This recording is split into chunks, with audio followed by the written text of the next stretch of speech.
السلام علیکم ناظرین، میں خالد خان آپ کا میزبان آپ کا پسندیدہ پروگرام لے کر آپ کے خدمت میں حاضر ہوں۔ جیسا کہ آپ جانتے ہیں میرے ساتھ موجود رہتے ہیں شیخ رضا اللہ عبد الکریم مدنی صاحب، اور ہم جو ٹاپک ہم نے اٹھایا تھا پچھلے ایپیسوڈ میں وہ تھا کیا مردے سنتے ہیں، اور اس ایپیسوڈ کو ہم پھر سے آگے کنٹینیو کر رہے ہیں۔ میرے ساتھ میں شیخ ہے، آئیے شیخ کا استقبال کرتے ہیں۔ شیخ السلام علیکم ورحمۃ اللہ وبرکاتہ۔ شیخ محترم، پچھلا جو ایپیسوڈ تھا جس میں نے ایک دلیل کے بطور ایک حدیث رکھی تھی، جس کے اندر یہ تھا کہ جب دفن کر کے مردے کو جایا جاتا ہے تو وہ سنتا ہے، تو الحمدللہ آپ نے بہت اچھی طریقے سے اسے ریکٹیفائی کیا اور سمجھایا کہ وہ دھمک سنتا ہے۔ لیکن شیخ اس کے بعد میں پھر آپ نے کہا کہ نہیں، وہ سنتا بھی ہے، اور کب سنتا ہے؟ جب اس کے اندر روح ڈال دی جاتی ہے۔ تو شیخ جب روح ڈال دی جاتی ہے، اسی سے میں کنٹینیو کروں گا۔ میرا سوال یہ رہے گا کہ شیخ جب وہ روح ڈال دی گئی ہے تو اب پکارا جائے گا تو اب تو سنے گا نا شیخ؟ الحمدللہ والصلاۃ والسلام علی رسول اللہ۔ دیکھیے، ہم نے یہ بتلایا تھا کہ یسمع قرع نعالہم، جو حدیث شریف میں مسلم شریف کی روایت ہے، صحیح روایت ہے، مردہ اس کو دفن کر کے واپس جانے والوں کی جوتیوں کی آواز سنتا ہے، ان کی دھمک سنتا ہے۔ بالکل، اس کو آپ نے بطور دلیل پیش کیا تھا کہ دیکھیے مردہ سن رہے ہیں۔ ہم نے آپ کو بتلایا کہ وہ مردہ نہیں ہے، زندہ ہے۔ مردے نہیں سنتے، زندہ ہے، وہ اس لیے سن رہا ہے، اور زندہ اس لیے ہے کہ جیسے ہی اس کو دفن کر کے یہ لوگ واپس ہوئے، ویسے ہی منکر نکیر آئے اور اس کو زندہ کیا گیا۔ اب اس سے سوال جواب ہو رہا ہے، تو سوال جواب کے لیے اس کو زندہ کیا جاتا ہے، صرف سوال جواب کے لیے۔ حدیث شریف میں یہ بات وضاحت سے موجود ہے۔ اچھا، کہ اگر وہ مومن ہوتا ہے اور تینوں سوالوں کے جواب صحیح دے دیتا ہے تو اللہ رب العزت کی طرف سے ندا کی جاتی ہے کہ سچا ہے میرا بندہ، اس کی قبر میں جنت کے بچھونے بچھا دو، جنت کی کھڑکیاں کھول دو، اور وہ عیش و آرام میں رہتا ہے، اور وہ یہ محسوس کرتا ہے، حالانکہ وہ ہے کہاں؟ قبر میں ہے۔ یہ محسوس کرتا ہے جیسے وہ ایک بہت ہی آرام دہ بستر پہ لیٹا ہوا ہے، اور جنت سے کھڑکیاں کھلی ہوئی، بھینی بھینی ہوائیں خوشبودار آ رہی ہیں، اور اسے کوئی تکلیف نہیں ہے۔ فرشتے اس سے کہتے ہیں نم کنومت العروس، سو جاؤ جیسے دلہن سو جاتی ہے۔ دلہن کو سوائے اس کے دولہا کے کوئی نہیں جگاتا، تمہیں بھی کوئی نہیں جگائے گا سوائے سورہ اسرافیل کے۔ اسرافیل جب سور پھونکیں گے قیامت کے دن، تب تم بیدار ہوگے اور یہاں سے نکلو گے۔ بات آ رہی ہے سمجھ میں؟ اور اگر بندہ گنہگار ہوتا ہے اور سوالوں کے جواب نہیں دیتا ہے تو اللہ رب العزت کہتا ہے کہ یہ بندہ میرا جھوٹا ہے، اس کی قبر میں جہنم کا بچھونا بچھا دو، جہنم کی کھڑکیاں کھول دو، اور وہ مسلسل اس عذاب میں مبتلا رہتا ہے۔ اب سوال یہ ہے، حالانکہ ہمارے موضوع سے متعلق نہیں ہے، لیکن کچھ لوگوں کو اس میں تشویش ہو سکتی ہے، تو اس کے لیے بطور یاد دہانی کے کہہ دیتا ہوں کہ یہ جو عذاب و ثواب ہو رہا ہے، وہ جنت کا عیش و آرام محسوس کر رہا ہے، اور یہ جہنم کا عیش و آرام محسوس کر رہا ہے۔ اس کو ہم عذاب قبر یا آرام قبر کہتے ہیں۔ قبر ہمیں سمجھانے کے لیے کہا گیا ہے، اصل میں وہ ہے اس قبر میں نہیں ہے۔ قبر تو دنیا کا حصہ ہے۔ قبر کہاں ہے؟ دنیا میں ہے، لیکن وہ دنیا میں نہیں ہے، وہ عالم برزخ میں ہے۔ دنیا سے اس کا کوچ ہو گیا، دنیا سے وہ چلا گیا اور عالم برزخ میں پہنچ گیا وہ۔ اب وہاں یہ جسم اس کا جو ہے یہ سب مٹی ہو گیا، لیکن اس کی روح نہیں مرتی، روح کبھی نہیں مرتی۔ وہ روح اس کی عالم برزخ میں یہ محسوس کر رہی ہے، اس کا ایک خاص قسم کا تعلق اس سے جڑا ہوا ہے، خاص قسم کا تعلق اس سے جڑا ہوا ہے، اور وہ یہ محسوس کر رہا ہے کہ میں اپنی قبر میں ہوں، اور وہاں پر جنت کی کھڑکیاں کھلی ہوئی ہیں اور میں عیش و آرام میں ہوں، یا جہنم کی کھڑکیاں کھلی ہوئی ہیں، اس کا بچھونا بچھا ہوا اور میں عذاب میں ہوں۔ اور ہے کہاں؟ وہ ہے عالم برزخ میں۔ آرام اور تکلیف یہ محسوس کون کر رہا ہے؟ یہ جسم تو مٹی کا ہے، جب روح اس میں رہی نہیں تو اس میں تو کوئی احساس ہے ہی نہیں، نہ دکھ کا، نہ تکلیف کا، پریشانی کا، یہ تو پھر سے مٹی بن جائے گا۔ منہا خلقناکم وفیہا نعیدکم، یہ قرآن شریف کی آیتیں ہیں۔ منہا خلقناکم، ہم نے تم کو اسی سے پیدا کیا تھا، کس سے؟ مٹی سے، جس میں تمہیں دفن کر رہے ہیں۔ وفیہا نعیدکم، اور اسی میں دوبارہ لوٹا دیں گے۔ ومنہا نخرجکم، اور اسی سے تمہیں دوبارہ نکالیں گے۔ تارتن اخرى، ایک دوسری بار نکالنا۔ پہلی بار تو تمہیں انسان بنا کر اس دنیا میں بھیجا تھا، اب دوسری بار تمہیں اٹھائیں گے تو سیدھے میدان محشر میں لے جائیں گے۔ بات آ رہی ہے سمجھ میں؟ تو یہ عذاب قبر کے تعلق سے بہت سارے لوگ شکوک و شبہات میں گرفتار ہوتے ہیں، یہاں کیسے قبر کھولو، کچھ بھی نہیں ہے۔ ارے بے وقوفو، کہاں کھول رہے ہو؟ عذاب اور ثواب اس کو عالم برزخ میں ہو رہا ہے، اس کی روح سے اس کا تعلق ہے، اس جسم سے نہیں جو مٹی ہونے والا ہے، اس سے نہیں ہے۔ تو تم کو نظر کیا آئے گا؟ تم دیکھو گے کیا؟ عذاب اسے برزخ میں ہوتا ہے، برزخ میں ہو رہا ہے، وہ عالم برزخ میں ہے۔ اس وقت عالم برزخ میں آپ جا نہیں سکتے جب تک آپ مرے نہیں، اور ایسے ہی عالم برزخ سے کوئی یہاں آ نہیں سکتا۔ عالم برزخ سے کوئی آدمی واپس نہیں آ سکتا، آج تک آیا نہیں کوئی کہ وہ بتائے وہ عالم برزخ کیسا ہے۔ جیسے کہتے ہیں کہ وہ لوگ سب زندہ ہیں، وہ آتے ہیں ہماری دنیا میں، شب رات کو آتے ہیں، فلاں موسم میں آتے ہیں، حلوے کھاتے ہیں، یہ کرتے ہیں وہ کرتے ہیں۔ بھائی آپ بھی تو زندہ ہیں، آپ ذرا عالم برزخ میں جا کر دکھاؤ۔ اب وہ آتے ہیں تو آپ بھی چلے جاؤ ان کے ساتھ، آپ بھی دکھاؤ، آپ بھی زندہ ہو۔ نہیں جا سکتے، یہ دونوں الگ الگ عالم ہیں۔ اس کا ایک نیم ہے، اس کا ایک قانون ہے۔ عالم برزخ میں جانے کے لیے پہلے آپ کو مرنا پڑے گا۔ آپ مریے، آپ عالم برزخ میں چلے جائیں گے۔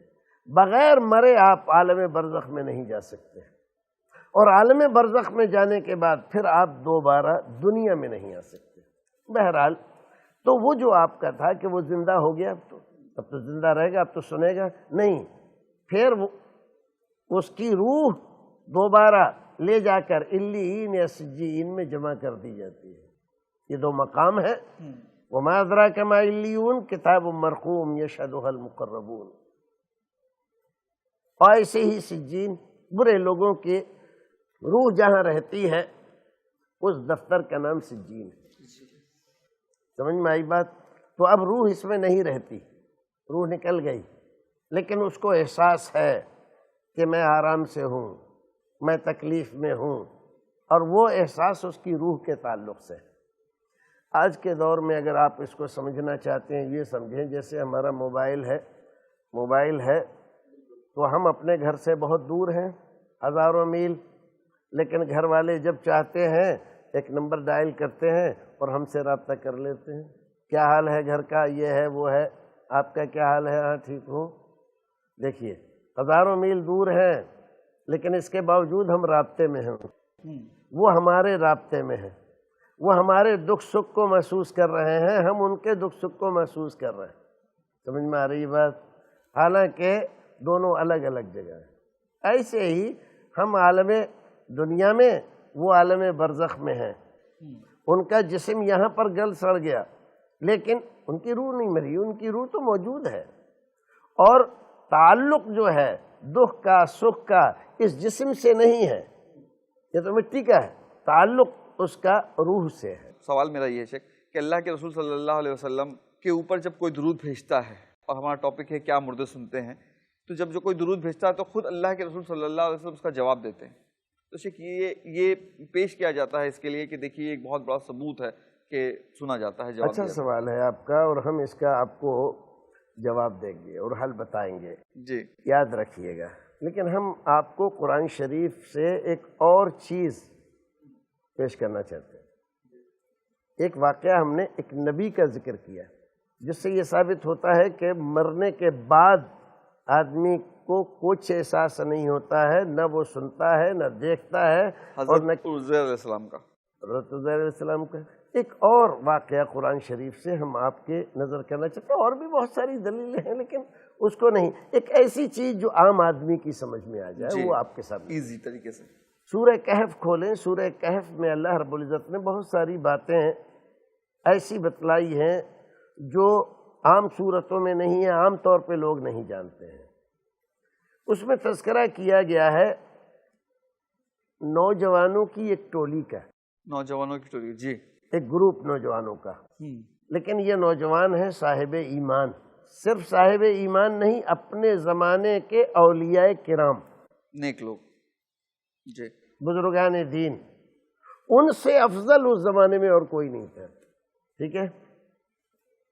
یہ ایک بادشاہ کے ماتحت ایک شہر میں زندگی گزارتے ہوتے ہیں، اس بادشاہ نے اچانک اپنے آپ کو پجوانا شروع کیا کہ عبادت میری کرو، میں خدا ہوں تمہارا۔ یہ مومن اور مسلمان تھے۔ اب ڈر اس بات کا ہوا کہ کہیں یہ لوگ ہم پر تشدد کر کے ہمیں بھی شرک کرنے پر مجبور نہ کریں، تو یہ لوگ جمع ہوئے اور جمع ہو کے ایک رات شہر سے نکل کر بھاگ کھڑے ہوئے اپنے ایمان کو بچانے کے لیے۔ قرآن ذکر کرتا ہے انہم فتیۃ آمنوا بربہم وزدناہم ھدی، وہ نوجوانوں کی ایک صاحب ایمان ٹولی تھی اور ہم نے ان کو ہدایت مزید سے نوازا تھا۔ یہ بھاگے، رات بھر چلتے رہے، تھک گئے تھے بری طرح سے۔ جب صبح قریب ہوئی تو صبح کے وقت اس ڈر سے کہ کوئی ہمیں دیکھ نہ لے، ایک غار میں جا کر چھپ گئے، اور غار بھی ایسی کہ چاروں طرف سے وہاں پر کوئی آدمی گزرے بھی وہاں سے تو اس کی نظر نہ پڑے، بڑی پیچیدہ غار۔ تو وہ لوگ غار میں جب گئے تو چونکہ رات بھر چلنے کی وجہ سے تھکن سے بے حال تھے، تھکان سے چور ہو رہے تھے، لیٹے فَضَرَبْنَا عَلَىٰ آذَانِهِمْ فِي الْكَهْفِ سِنِينَ عَدَدًا، تو ہم نے ان پر ضربنا علی آذانہم، ان کے کانوں پر تھپکی دی اور میٹھی نیند سلا دیا۔ کتنے دن؟ 300 سنین وازدادوا 9، 309 سال کے قریب۔ 309 سال، پہلے تو 100 سال تھا، اب 309 سال، اوکے۔ یہ بزرگان دین ہیں، اولیاء کرام۔ اس زمانے میں وہاں کا بادشاہ بدل گیا جہاں سے یہ بھاگے تھے، حکومت بدل گئی، پہلے کافروں کی حکومت تھی، مسلمانوں کی حکومت ہو گئی۔ قالوا لبثنا یوما او بعض یوم، اللہ رب العزت نے اتنے سالوں کے بعد، 300 سال کے بعد ان کو بیدار کیا، جگایا ان کو۔ بیدار ہوئے تو ایک دوسرے سے پوچھنے لگے یہاں کتنا زمانہ ہو گیا ہم کو؟ تو وہی معاملہ ان کا، کہنے لگے ایک دن ہوا ہے، صبح آئے تھے ہم لوگ، شام ہو رہی ہے، ایک دن ہو گیا، یا ایک دن کا کچھ حصہ گزر گیا۔ کہنے لگے بڑی بھوک لگی ہے، 300 سال پڑے رہے، بھوک نہیں لگی، پیاس نہیں لگی، اور اللہ رب العزت ان کو کروٹیں دلاتا رہا۔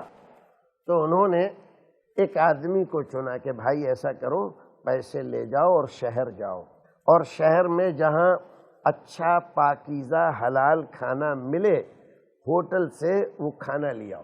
تو یہ آدمی پورے احتیاط کے ساتھ پیسے لے کر گیا، ایک ہوٹل دیکھا، اس ہوٹل سے کہا کہ بھئی اتنے آدمیوں کا کھانا باندھ دو۔ اس نے کھانا باندھ دیا۔ اس نے جب پیسے دیے تو وہ اس کو دیکھنے لگا، کہا کہ یہ کیا؟ کہا کہ کیوں؟ کہا یہ پیسے کہاں سے لائے ہو؟ کہاں سے چرائے؟ کہا چرائے؟ ارے بھئی ہمارے پیسے ہیں۔ تمہارے پیسے؟ کوئی خزانہ مل جائے تم کو؟ کیسی باتیں کر رہے بھائی، یہ ہمارے پیسے ہیں۔ اب ان کو تو معلوم نہیں کہ یہاں کیا ہو گیا ہے، 309 سال کے بعد یہاں بادشاہ بدل گیا، حکومت بدل گئی، کفر جاتا رہا، اسلام آ گیا۔ وہ تو یہی سوچ رہے ہیں کہ ایک دن کی بات ہے۔ تو وہاں کے شہر میں یہ بات، یہ قصہ مشہور تھا کہ نوجوانوں کی ایک جماعت تھی، ایسے ایسے اپنے ایمان کی حفاظت کے لیے شہر سے بھاگ گئی تھی، پھر ان کا پتہ نہیں چلا، وہ لوگ کہیں پر غائب ہو گئے۔ یہ پیسے اسی زمانے کے تھے۔ تو اس نے دیکھے تو سمجھ گیا کہ یہ سکہ تو فلاں زمانے کا ہے، اس کو تو بہت سالیں ہو گئی۔ تو اس کو لگا کہ شاید اس نے کوئی خزانہ پا لیا ہے پرانا، تو اس کو پکڑنے کے لیے دوڑا۔ تو اس نے دیکھا ارے یہ تو معاملہ الٹا ہو رہا ہے، تو یہ وہاں سے بھاگ کھڑا ہوا، بھاگا اور بھاگ کے پھر سے جا کر ان لوگوں کو کہا کہ غضب ہو گیا، ان لوگوں کو شبہ ہو گیا اور وہ آ رہے ہیں پیچھے پیچھے، تو یہ پھر سے اس غار میں گھس کے اور سو گئے۔ تو اللہ رب العزت نے پھر سے ان کو سلا دیا اور وہ اسی غار میں سو رہے ہیں۔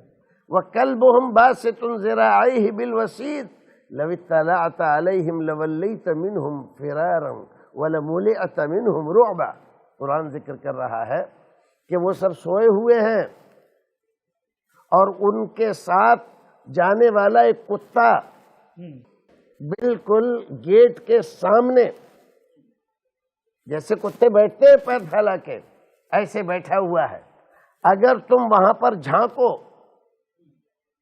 لَوَلَّيْتَ مِنْهُمْ فِرَارًا، تو تم بھاگ کھڑے ہوگے، وَلَمُلِئْتَ مِنْهُمْ رُعْبًا، اور تمہارے دل میں خوف و دہشت بیٹھ جائے گا، ایسی جگہ ہے۔ اچھا، بہرحال یہ اس کے تفصیلات ان تمام میں ہم نہیں پڑھتے، ہمیں جو بتانا ہے یہ کون تھے؟ بزرگان دین، اولیاء کرام، اپنے زمانے کے سچے پکے مسلمان۔ اللہ رب العزت نے ان کے ساتھ کیا معاملہ کیا، کیسا کیسا کیا، انعام کا، اکرام کا، ساری چیزیں 309 سال کے بعد بیدار ہوئے ایک دوسرے سے پوچھتے ہیں کم لبستم، یہاں کتنے دن ہو گئے؟ تو سب یہی کہتے ہیں کہ ایک دن ہوا ہے یا کچھ دن کا کچھ حصہ گزرا ہے۔ اولیاء کرام ہیں، بزرگان دین ہیں، شہر میں ہنگامہ ہوا ہوگا کہ ایسے ایسے بھاگ گئے، بادشاہ نے ان کو ڈھونڈنے کے لیے فوجی اور پولیس والے بھی بھیجے ہوں گے، تب پوری کوشش اور جتن کیے ہوں گے لیکن نہیں ملے۔ بارشیں آئیں، برسات آئی، جاڑا آیا، گرمی آیا، آندھیاں چلی، بجلیاں کڑکی، ان لوگوں کو کچھ پتہ چلا کیا؟ اگر پتہ چلتا تو کیا یہ کہتے کہ ایک دن ہوا ہے؟ ان لوگوں کو کچھ پتہ نہیں چلا۔ کیوں؟ اس لیے کہ موت طاری تھی ان پر کیا تھا؟ موت طاری تھی، اس لیے ان کو کچھ پتہ نہیں چلا۔ اس لیے جو آدمی مر جاتا ہے اس کو کچھ پتہ نہیں چلتا، کوئی آدمی پکارے تو اس کی پکار نہیں سنتا۔ تو جو اللہ رب العزت نے کہا انک لا تسمع الموتى، آپ کسی مردے کو سنا نہیں سکتے، جب وہ مردہ ہے تو اب سننے کی صلاحیت اس کے اندر نہیں ہے۔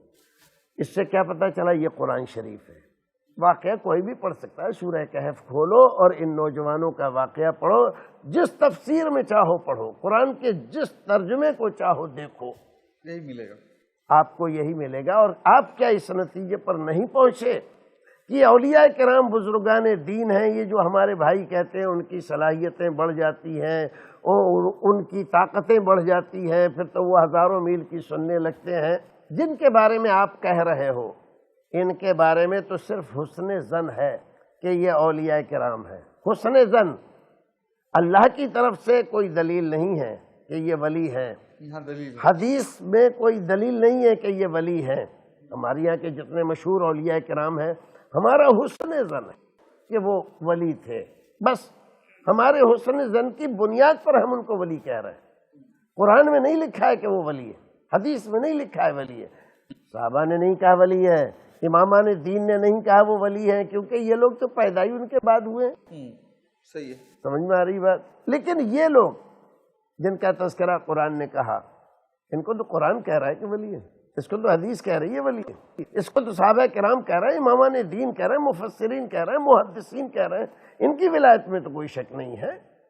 تو اگر اولیاء کرام مرتے نہیں تو یہ جو کچھ کہا گیا ہے، جو کہا جاتا ہے، تو یہ صحیح ہے یا آپ کی بات صحیح ہے؟ پھر اگر وہ سنتے ہوتے تو یہ نہ کہتے کہ ایک دن ہوا ہے۔ صحیح۔ ایک اور بات سے میں آپ کو سمجھانا چاہتا جی شیخ محترم، لیکن میرا جو سوال تھا کہ اللہ کے رسول صلی اللہ علیہ وسلم کو جو درود بھیجا جاتا ہے، میں آپ کا سوال کہا، آپ یاد رکھیں۔ اچھا ٹھیک ہے، آپ اپنا سوال یاد رکھیں، یاد ہے مجھے، اور اس سوال کا جواب بھی انشاءاللہ ہم تفصیل سے دیں گے، انشاءاللہ ایسا دیں گے کہ آپ سمجھ جائیں گے۔ لیکن یہاں مسئلہ یہ ہے کہ مردے سنتے ہیں یا نہیں سنتے؟ اس کو ذرا سا ہم نے دو واقعہ ذکر کیے، ایک نبی کا اور ایک ولی کا، اور دونوں یہ ثابت کر رہے ہیں کہ نہیں سنتے، نہیں ان کو معلوم ہوتا ہے۔ اب ایک آپ کی زندگی سے ہم ایک واقعہ، میری زندگی سے؟ جی آپ کی زندگی سے، ہر ایک آدمی کی زندگی سے۔ ہاں اچھا اچھا ٹھیک ہے۔ دن بھر آپ کام کرتے ہیں، شام کو جا کر سو جاتے ہیں، تو گھر میں بہت ساری باتیں ہوتی ہیں، کیا آپ سنتے ہیں؟ نہیں سنتے، حالانکہ آپ مرے ہوئے تو نہیں ہیں، آپ تو زندہ ہیں، زندہ ہیں کہ نہیں؟ بالکل۔ آدمی سو رہا ہے اور اس کو قتل کرنے والا اسی کے پاس بیٹھ کے سازش کر رہا ہے اس کو قتل کرنے کی۔ کان اس کے ہیں کہ نہیں؟ بالکل۔ سماعت اس کی ہے کہ نہیں؟ بالکل ہے۔ سب کچھ موجود ہے، اور پھر اس کو قتل کر دیتا ہے اور اس کو پتہ نہیں چلتا۔ گھروں میں چوریاں ہو جاتی ہیں، ڈاکے پڑ جاتے ہیں اور گھر والوں کو پتہ نہیں چلتا، صبح پتہ چلتا ہے دروازے سارے کھلے ہوئے ہیں، سیف ٹوٹا ہوا ہے، الماری کھلی پڑی ہے، زیورات سب غائب ہیں، پیسے سب لوٹ لیے گئے۔ یہ مر گئے تھے کیا؟ مرے نہیں تھے، زندہ تھے، لیکن زندگی پوری نہیں تھی۔ کیا تھا؟ سو رہے تھے۔ زندگی پوری نہیں تھی، نہ پورے مرے تھے۔ اس سے کیا مراد ہے شیخ؟ زندگی پوری نہیں تھی کیونکہ یہ سو رہے تھے، اور پوری طرح مرے نہیں تھے کیونکہ ان کا دل حرکت کر رہا تھا۔ آ رہی بات سمجھ میں؟ اب آئیے اس کی طرف کہ رسول اکرم صلی اللہ علیہ وسلم نے ہمیں حکم دیا کہ جب ہم سوئیں تو ایک دعا پڑھیں۔ کیا دعا ہے؟ اللہم باسمک اموت و احیا، اے اللہ میں تیرے نام پر مرتا ہوں، اموت مرتا ہوں، و احیا اور زندہ ہوتا ہوں۔ تو ہم مرتے ہیں کہ سوتے ہیں؟ مرتے ہیں، سوتے ہیں شیخ، سوری سوتے ہیں، مرتے ہیں، سوتے ہیں۔ لیکن رسول اکرم نے ہمیں سکھایا کہ نہیں، سوتے نہیں ہو، مرتے ہو۔ شیخ محترم معذرت چاہتا ہوں کہ وقت ہو چکا ہے ختم، انشاءاللہ اسی ٹاپک کو ہم اگلے ایپیسوڈ میں کنٹینیو کریں گے۔ ناظرین، جیسا کہ آپ نے دیکھا شیخ رضا اللہ عبدالکریم مدنی صاحب نے اب تک کی جتنی باتیں کی ہیں، الحمدللہ مجھے تو بہت ہی آسانی سے وہ چیزیں سمجھ میں آئی ہیں، اور امید کرتا ہوں کہ آپ کو بھی وہ چیزیں سمجھ میں آئیں گی۔ تو انشاءاللہ اگر ہم آرام سے سمجھیں گے تو یہ جو ہمارے بیچ میں اختلافات ہیں یہ ختم ہو جائیں گے۔ مجھے دیجیے اجازت اور رکھیے اپنا خیال۔ السلام علیکم۔ ایسے ہی اور ویڈیوز بنانے میں ہماری مدد کریں۔